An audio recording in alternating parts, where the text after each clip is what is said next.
મતદારોએ લોકશાહીના પર્વમાં મતાધિકાર નોંધાવ્યો। ગુજરાત બાર કાઉન્સિલની ચૂંટણી ભરૂચ જિલ્લા કોર્ટમાં વકીલોનો ભારે ઉત્સાહ। 1032 મતદારોએ લોકશાહીના પર્વમાં મતાધિકારો નોંધાવ્યો।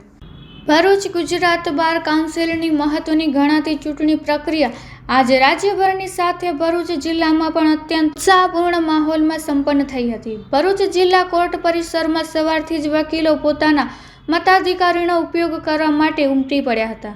1032 જેટલા વકીલ મતદારોના મતદાન સાથે વકીલ આલમના પ્રતિનિધિઓની પસંદગી કરવા માટે લોકશાહીનો અનેરો ઉત્સાહ જોવા મળ્યો હતો। ભરૂચ જિલ્લા કોર્ટમાંથી આ વખતે 3 પ્રતિષ્ઠિત એડવોકેટોએ પોતાની ઉમેદવારી નોંધાવી છે। ત્રણેય ઉમેદવારોએ છેલ્લા કેટલાક સમયથી વકીલ આલમના હિતો અને ન્યાયતંત્રના પ્રશ્નોને વાચા આપવાના વચન સાથે પ્રચાર તેજ કર્યો હતો।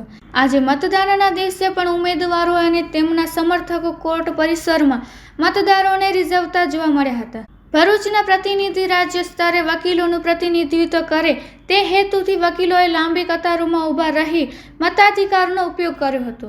કોર્ટ પરિસરમાં કોઈ ઇચ્છનીય ઘટના ન બને અને મતદાન પ્રક્રિયા સુવ્યવસ્થિત રીતે ચાલે તે માટે વહીવટી તંત્ર દ્વારા ખાસ બેઠક વ્યવસ્થા અને બૂથની વ્યવસ્થા કરવામાં આવી હતી।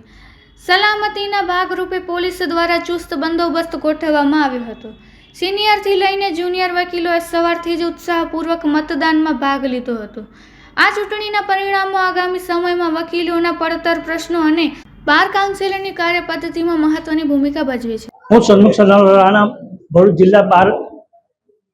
જિલ્લાના પોલિંગ ઓફિસર છું અને આજ રોજ ભરૂચ વકીલ મિત્રો 1032 વકીલ મિત્રો નોંધાયેલા છે અને તે હાલમાં વકીલ મિત્રો પોતાનું મતદાન કરી રહ્યા છે। મતદાનનો સમય 10:30 થી 5 વાગ્યા સુધીનો છે।